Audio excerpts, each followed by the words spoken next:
오늘 우리에게 주시는 하나님의 말씀을 함께 받도록 하겠습니다.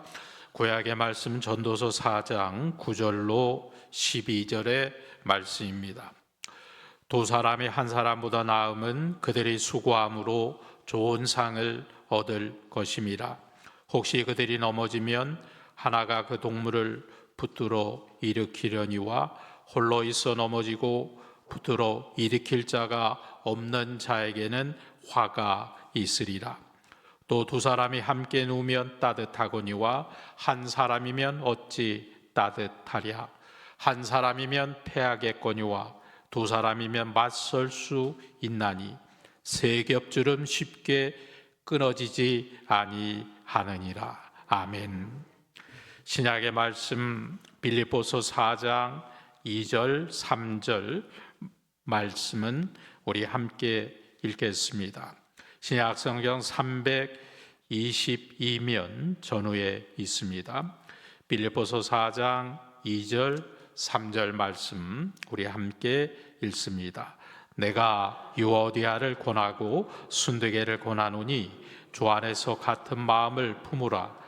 또 참으로 나와 멍에를 같이 한 내게 구하노니 복음에 나와 함께 힘쓰던 저 여인들을 돕고 또한 글레멘드와 그 외에 나의 동력자들을 도우라. 그 이름들이 생명책에 있느니라.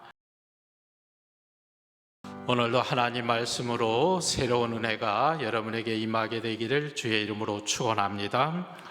부활절 이후 우리가 머무는 일상의 자리에 주님의 기쁨과 은혜가 넘치기를 소망합니다. 지난주 말씀의 기쁨은 내가 가져야 할 성품이다. 우리 안에 훈련되어져야 할 성품이라는 말씀을 드렸습니다. 기쁨의 성품을 갖기 위해서 첫째로 환경에 의해 좌우되는 믿음이 되지 말자, 그런 말씀을 드렸고, 오늘은 기쁨의 성품을 갖기 위해서 사람에 의해 좌우되지 않기로 결심한다는 그런 말씀을 드리고자 합니다. 여러분, 우리가 어느 한 사람 때문에 기쁨이 오고 또 어느 한 사람 때문에 우리가 힘들어한다면, 좋아하는 사람과 관계가 좋을 때는 행복하지만 그 사람과의 관계가 깨어지는 순간 우리가 얼마나 힘이 들겠습니까? 어떤 관계에 의해서 좌우된다면 우리는 절대로 기쁨의 성품을 가지지 못합니다. 우리에게는 늘 나를 기쁘게 하는 사람도 있고 또 나를 힘들게 하는 사람이 존재합니다. 우리의 현실이 그렇습니다. 그러나 오늘 이 시간 우리가 하나님 앞에 결단할 수 있기를 원합니다. 사람 때문에 우리가 좌우되지 않는 그런 인생을 살아가자. 우리를 기쁘게 하고 슬프게 하는 사람들이 나와 관계없는 사람이 아니라 정말 나와 함께 부대끼며 살아가게 되는 사람일진데, 어떻게 그 많은 사람들과의 관계를 끊어내며 살 수 있겠습니까?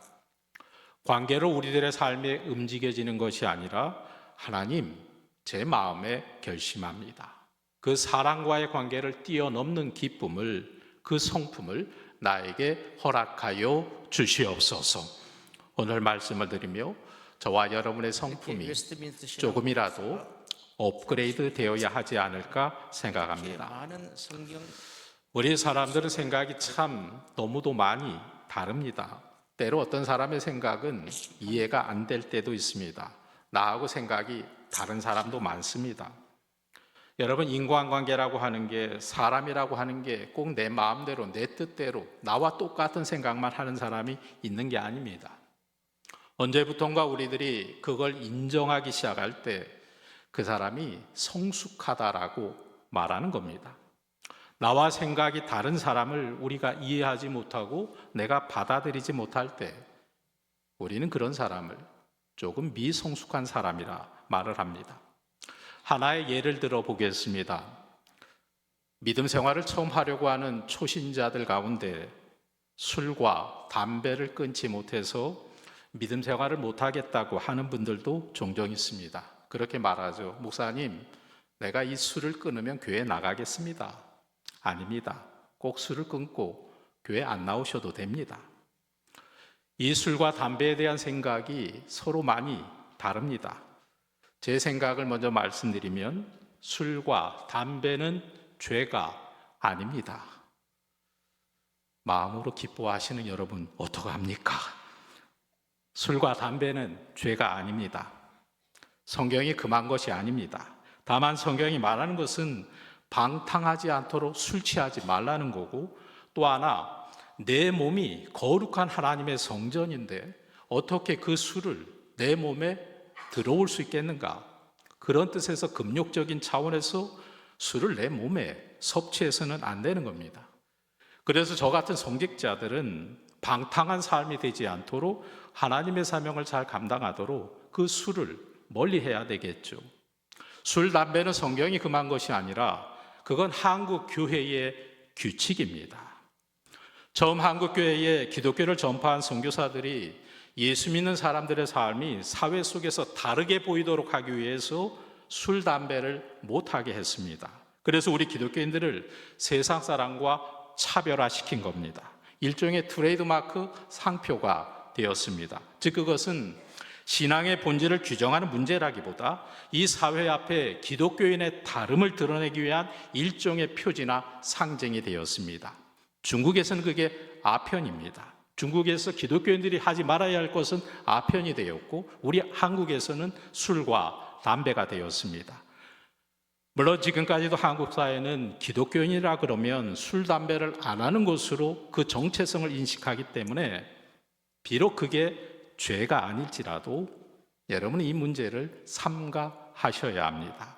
교회의 명예와 사회적 이해를 위해서 조심할 필요가 있습니다. 그래서 가능하면 절제하고 불필요한 오해를 주지 않도록 신중히 행동해야 됩니다. 그래서 교회의 명예를 위해서 참으셔야 되고, 못 참으시는 분들은 숨어서 하셔야 합니다. 들키시면 안 됩니다. 목사가 어떻게 저런 말을 하는가? 이렇게 술을, 담배를 가볍게 말하는가? 어떤 분들은 그 영혼에 충격을 받으실 수도 있습니다.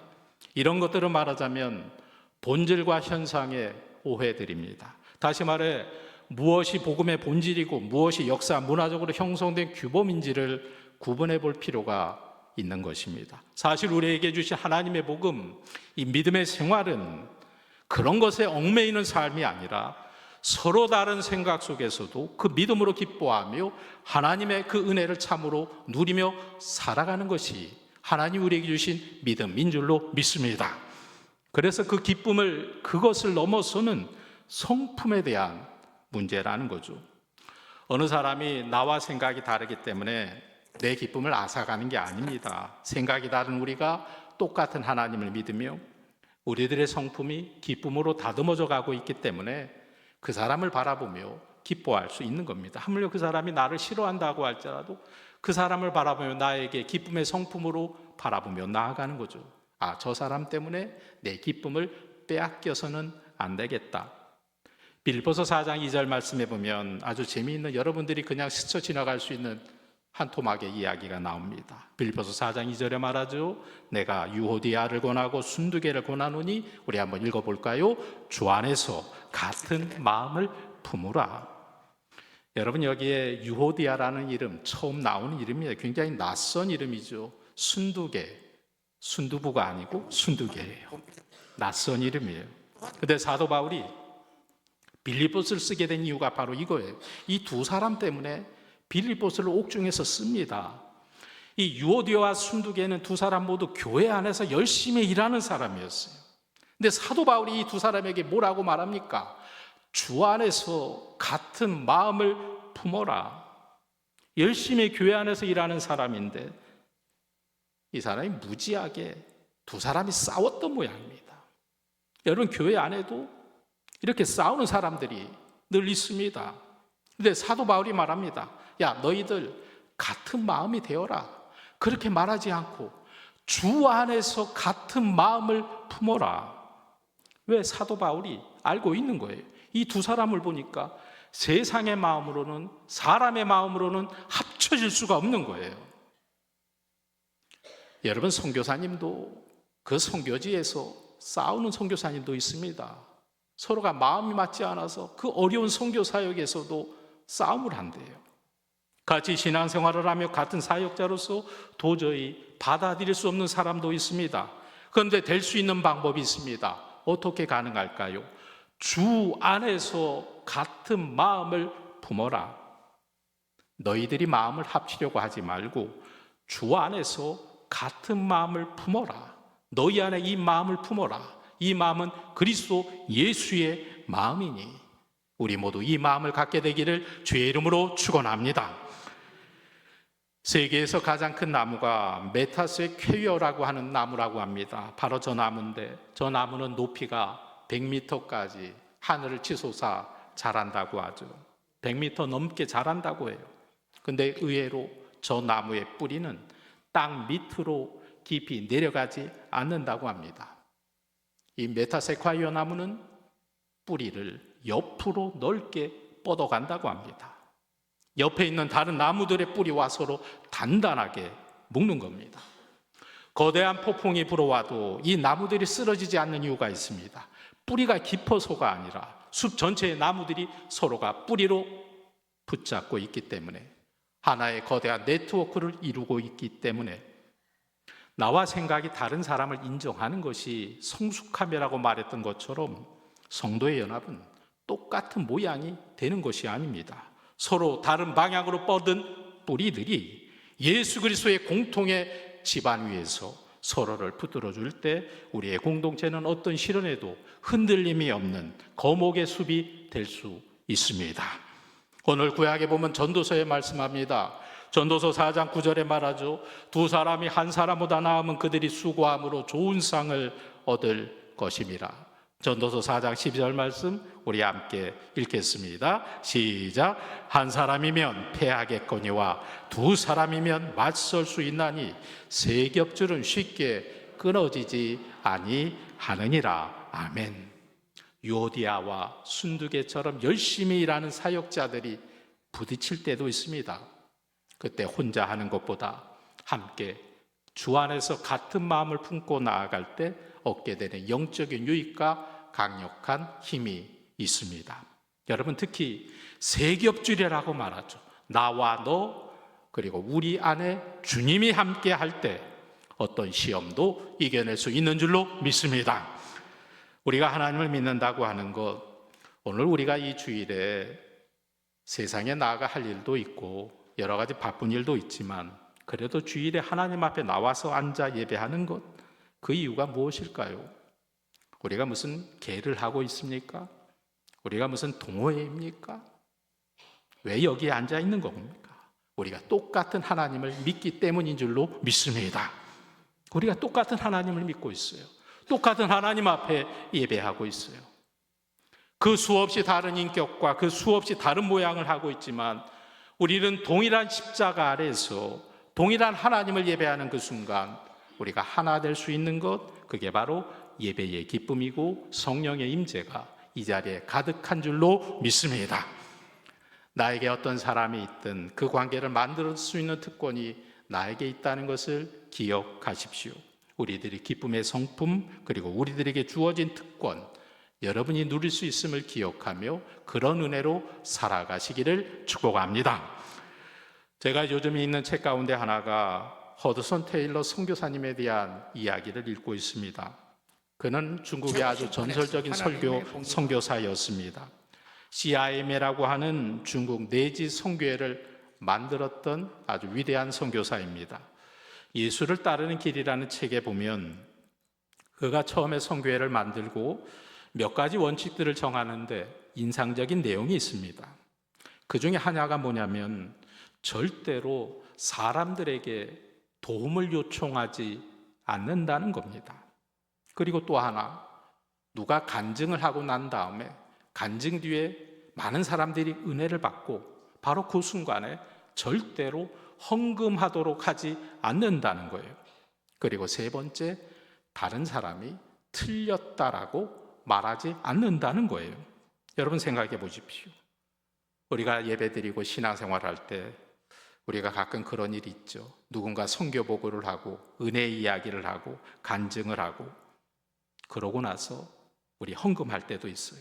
은혜 받았으니까 헌금하잖아요. 근데 허드슨 테일러는 그 선교 보고를 받고 사람들이 헌금을 하려고 할 때마다 헌금을 못하게 만듭니다. 그리고 사람들에게 이렇게 이야기합니다. 여러분, 지금 헌금하지 마십시오. 헌금은 감정으로 하는 게 아닙니다. 집에 가서 그 나라를 품고 기도하십시오. 하나님께서 여러분에게 어떤 마음을 주시는지 기도하십시오. 그리고 허드슨 테일러는 굉장히 놀라운 간증을 남겨줍니다. 사람들이 되게는 오늘은 헌금을 안 해도 되네? 그러고 돌아갔는데 하나님이 밤새도록 잠을 못 자게 그의 양심을 괴롭힙니다. 그리고 열방에 대한 마음을 주시고 자연스럽게 은혜 받은 대로 헌금을 하게 하십니다. 그리고 허드슨 테일러는 어느 누구도 틀렸다라고 말하지 않습니다. 그러나 절대로 사람들에게 요청을 하지는 않았지만 하나님은 정말 전설적으로, 아니 하나님의 방법으로 놀랍게 역사하셨다는 것을 그의 삶의 간증으로 보여줍니다. 그는 사람의 좌우되지 않을 때 하나님이 주시는 기쁨을 소유했던 사람입니다. 요즘 기쁨의 주제와 더불어 제가 많이 묵상하는 화두 중에 하나는 용서라는 거예요. 용서. 우리는 흔히 내가 누구를 용서한다고 생각합니다. 저 나에게 잘못한 사람 내가 용서해야 되겠다. 내가 저 사람에게 용서를 베풀어야 되겠다. 근데 그게 아니더라고요. 내가 용서하면 대단한 일 한 것처럼 생각하지만 그게 아닙니다. 내가 누구를 용서하면 내가 대단한 사람인 것처럼 생각하지만 그게 아닙니다. 제가 말씀을 준비하며 깨달은 게 이거예요. 용서는 내가 남에게 뭘 베푸는 게 아니라 용서는 내가 누리는 것이구나. 용서한 사람이 그 기쁨과 용서의 은혜를 누리게 됩니다. 여러분도 누군가 용서할 때 그런 은혜가 있게 되기를 주의 이름으로 축원합니다. 억울하게 27년 동안 감옥살이를 했던 넬슨 만델라, 그는 결국 남아프리카 공화국의 대통령이 되었습니다. 어려운 시절을 다 겪고 나서 그 오랜 기간 감옥에 있다가 결국 밝은 날을 맞이하여 대통령이 되었는데, 남아프리카 공화국 대통령의 취임식 날 전 세계 국왕도 초청을 하고 각 나라의 대통령들도 초청을 하고, 근데 그 자리에 아주 특별한 귀빈 3명을 위해서 앞자리를 마련했다고 합니다. 그 앞자리는 누구의 자리인가? 만델라를 감옥에서 감시했던 사람, 감옥에서 그를 그렇게 학대했던 사람, 전직 간수들이었습니다. 사람들은 깜짝 놀랐습니다. 아니, 그렇게 만델라를 괴롭혔던 그 사람들을 어떻게 저 앞에 초대할 수 있단 말인가? 만델라가 말합니다. 내가 감옥문을 열고 나설 때마다 만약 내 마음속에 있는 미움과 원망을 그대로 두고 나오지 않았더라면 나는 여전히 감옥 속에 있는 것과 마찬가지였을 겁니다. 용서는 원수를 위한 선심이 아니라 나 자신의 자유와 기쁨을 위한 결단입니다. 만델라가 간수들을 용서함으로써 그는 진정한 대통령의 권위를 누렸듯이 우리도 주 안에서 용서를 선택할 때 비로소 사람에게 좌우되지 않는 하나님의 평강을 실제로 누릴 수 있게 된 줄로 믿습니다. 그래서 우리들이 용서하는 순간 우리는 누리게 됩니다. 무엇을 누립니까? 우리들에게 찾아오는 그 기쁨을 누리게 됩니다. 근데 그 용서가 정말 힘이 들어요. 베드로가 예수님에게 물었잖아요. 주님, 자꾸 용서하라고 하는데 내가 과연 몇 번이나 용서해야 합니까? 70번씩 7번인가요? 7번씩 70번인가요? 하여간 주님이 말씀하셨어요. 하여간 그 정도로 용서해라. 너무 힘든 얘기예요. 용서. 이 용서는 계산으로 되는 게 아니잖아요. 몇 번 했다고 되는 게 아니잖아요. 우리가 용서한다고 하지만 수없이 용서하는 것도 힘들지만 용서한다고 내가 상처받은 기억까지 없어지나요? 아니에요. 용서해도 기억의 흔적들은 우리에게 늘 남아 있습니다. 사단은 참 신기하게도 우리의 상처의 흔적을, 우리의 남아있는 기억을 때가 되면 또 들추어냅니다. 계속 들추어내요. 고구마를 캐보셨죠? 고구마 줄기를 딱 캐면 고구마가 줄줄이 딸려오는 것처럼 우리의 아픈 상처와 기억들은 우리들 가슴 속에 집요하게 남아 있습니다. 우리 여자분들이 공감할 텐데, 집에서 부부싸움 할 때 늘 남편이 화두로 삼는 것이 시집 이야기예요. 너 시집한테 뭘 잘하냐? 옛날에 시어머니 얘기 꺼내고, 그러면 여자분들의 아내들의 마음이 아픕니다. 그냥 그 한 가지 사안만 가지고 토론하다가 결론을 내야 되는데 괜히 옛날 얘기 들춰내고, 한번 딱 꺼내놓으면, 들춰내면 옛날 그때 시아버지, 시어머니, 시누이, 시동생, 시삼촌 뭐 그냥 쫙 나와요. 그러니까 시금치도 안 먹잖아요. 우리에게 흩어지지 않는 그 기억들, 제가 왜 이 기쁨이라고 하는 게, 용서라고 하는 게 왜 성품이라고 말하냐면 우리의 영성과 관계가 있기 때문입니다. 우리가 아무리 용서하려고 하지만, 용서를 베풀려고 하지만 그걸 누릴 수 있는 것은 끊임없이 고개를 들고 우리 가슴 속에 쳐들고 있는 생각들을 이길 수 있는 것은 바로 우리의 영성이기 때문입니다. 그래서 여러분의 삶에 이 영성이 만들어지기 위해서, 이 성품이 만들어지기 위해서 우리는 끝까지 하나님 앞에 기도하며 하나님의 은혜로 나아가는 주의 백성이 되어야 할 줄로 믿습니다. 사랑하는 성도 여러분, 사도 바울은 갈등하던 유오디에게와 순두계에게 억지로 마음을 합치라고 강요하지 않았습니다. 대신에 말합니다. 주 안에서 같은 마음을 품으라. 이는 서로 다름을 억지로 깎아내는 것이 아니라 각기 다른 우리가 동일한 십자가 아래서 동일한 하나님을 바라볼 때 비로소 하나 될 수 있다는 것을 알려줍니다. 우리가 이번 한 주간 삶의 자리로 돌아가며 붙들어야 할 결단은 세 가지입니다. 첫째, 사람에 의해 내 기쁨이 좌우되지 않기로 결심해야 합니다. 내가 저 사람 좋아하니까 행복하고, 이 사람 꼴 보기 싫으니까 불행하다면 우리의 기쁨은 언제든지 깨어질 수밖에 없는 불안한 감정에 불과합니다. 그러나 하나님은 우리의 그 모든 관계를 뛰어넘는 기쁨의 성품을 갖기를 원하십니다. 여러분, 나와 다른 사람도 인정할 수 있기를 주의 이름으로 축원합니다. 그래서 세상이 빼앗을 수 없는 그 기쁨이 여러분에게 있게 되기를 주의 이름으로 축원합니다. 두 번째, 용서는 내가 베푸는 게 아니라 내가 누리는 것으로 이해하십시오. 용서는 상대방을 위해 내가 뭔가 큰 거 많이 베푸는 것이 아니라 내가 용서하는 그 순간 내가 미움의 감옥에서 갇혀있던 나 자신이 가장 먼저 그 기쁨을 누리는 것입니다. 내가 저 사람 용서하는 이유가 저 사람이 옳아서가 아니에요. 하나님이 나에게 주신 소중한 기쁨을 세상에 빼앗기지 않기 위해서 내가 용서하는 것입니다. 세 번째, 이 모든 것은 우리의 영성으로 가능해집니다.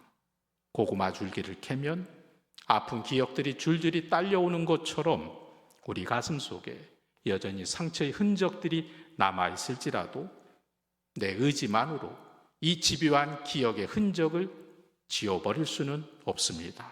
그러기에 우리는 날마다 그리스도 예수의 마음을 내 안에 채우는 영적인 훈련이 있어야 합니다. 여러분, 사람을 보지 말고 주님을 바라볼 수 있기를 축복합니다. 허디선 테일러가 사람의 반응에 좌우되지 않고 오직 하나님의 방법으로 기쁨을 소유했던 것처럼 우리도 주 안에서 성숙한 기쁨의 사람으로 변화되기를 원합니다. 이번 한 주간 여러분, 우리를 힘들게 하는 사람도 분명히 있습니다. 세상의 관계, 때로는 사람과의 관계 속에서도 내가 주님 때문에, 주님 안에서 내가 당신을 인정합니다. 내가 주님 안에 있기 때문에 당신을 받아들입니다.